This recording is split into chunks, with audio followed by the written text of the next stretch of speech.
ইসলামের ইতিহাসে এমন অনেক মহামানব এসেছেন যাদের ত্যাগ আর মানব সেবা আজও আমাদের চোখে পানি এনে দেয়। আজ আমরা এমন একজনের কথা শুনব যাকে স্বয়ং আল্লাহ তাআলা এবং তার রাসূল সাল্লাল্লাহু আলাইহি ওয়াসাল্লাম অত্যন্ত ভালোবাসতেন। তিনি হলেন ইসলামের প্রথম খলিফা হজরত আবু বকর সিদ্দিক রদিয়াল্লাহু আনহু। কিন্তু খলিফা হওয়ার পর তিনি এমন এক গোপন কাজ শুরু করেছিলেন যা মদিনার সাধারণ মানুষ তো দূরের কথা, বড় বড় সাহাবীরাও জানতেন না। হজরত উমর রাদিয়াল্লাহু লক্ষ্য করলেন, খলিফা আবু বকর রাদিয়াল্লাহু প্রতিদিন ফজরের পর মদিনার উপকণ্ঠে একটি নির্জন কুঁয়ে ঘরে যান।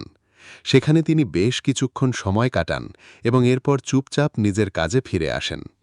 উমর রাদিয়াল্লাহু মনে মনে ভাবলেন, পুরো মুসলিম জাহানের খলিফা প্রতিদিন ফজরের পর এই জীর্ণ ঘরে কেন যান? সেখানে এমন কি আছে? তার মনে কৌতূহল জাগল। তিনি সিদ্ধান্ত নিলেন রহস্যটি জানতেই হবে। একদিন ফজরের পর উমর রাদিয়াল্লাহু লুকিয়ে আবু বকর রাদিয়াল্লাহু এর পিছু নিলেন। দেখলেন আবু বকর রাদিয়াল্লাহু কুঁড়ে ঘরটিতে ঢুকলেন এবং অনেকক্ষণ পর বেরিয়ে আসলেন। তিনি চলে যাওয়ার পর উমর রাদিয়াল্লাহু ধীরে ধীরে সেই ঘরের দরজায় গিয়ে দাঁড়ালেন। অনুমতি নিয়ে ভেতরে ঢুকে তিনি যা দেখলেন তাতে তার চোখ কপালে উঠল। দেখলেন ঘরে একজন অত্যন্ত বৃদ্ধা মহিলা বসে আছেন।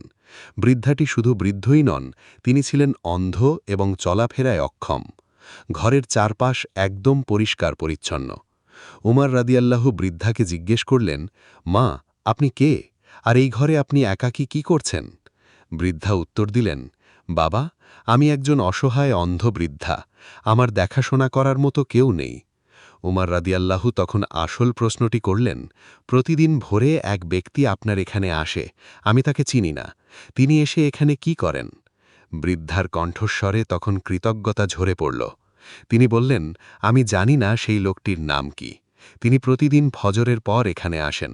আমি অন্ধ বলে নিজের কাজ করতে পারি না, তাই তিনি নিজ হাতে আমার পুরো ঘর ঝাড়ু দেন, আমার ময়লা কাপড়গুলো ধুয়ে পরিষ্কার করে দেন এবং আমার জন্য খাবার রান্না করে রেখে যান। তিনি আসার পর থেকে আমাকে আর কোনো কষ্ট করতে হয় না। তিনি কোনোদিন নিজের পরিচয় দেননি, কাজ শেষ করে নিঃশব্দে চলে যান। বৃদ্ধার কথা শুনে হজরত উমর রাদিয়াল্লাহু আর নিজের চোখের পানি ধরে রাখতে পারলেন না। তিনি ডুকরে কেঁদে উঠলেন এবং চিৎকার করে বললেন, হে আবু বকর, আপনি আপনার পরবর্তী খলিফাদের জন্য পাল্লা দেওয়া কতটা কঠিন করে গিয়ে গেলেন। হজরত উমর রাদিয়াল্লাহু বুঝতে পারলেন, ইসলামের সর্বোচ্চ আসনে বসেও আবু বকর রাদিয়াল্লাহু কতটা বিনয়ী ছিলেন যে তিনি মানুষের অগোচরে একজন সাধারণ বৃদ্ধার সেবা করতেন কেবল আল্লাহর সন্তুষ্টির জন্য। বন্ধুরা, এই ঘটনা আমাদের শিক্ষা দেয় যে প্রচারের জন্য নয়, বরং কেবল আল্লাহর জন্য কাজ করাই হল প্রকৃত ইবাদত। আমরা কি পারি আমাদের আশেপাশে থাকা এমন অসহায় মানুষের পাশে দাঁড়াতে? ভিডিওটি ভালো লাগলে শেয়ার করবেন এবং আমাদের চ্যানেলটি সাবস্ক্রাইব করে পাশেই থাকবেন। জাযাকাল্লাহ খায়রান।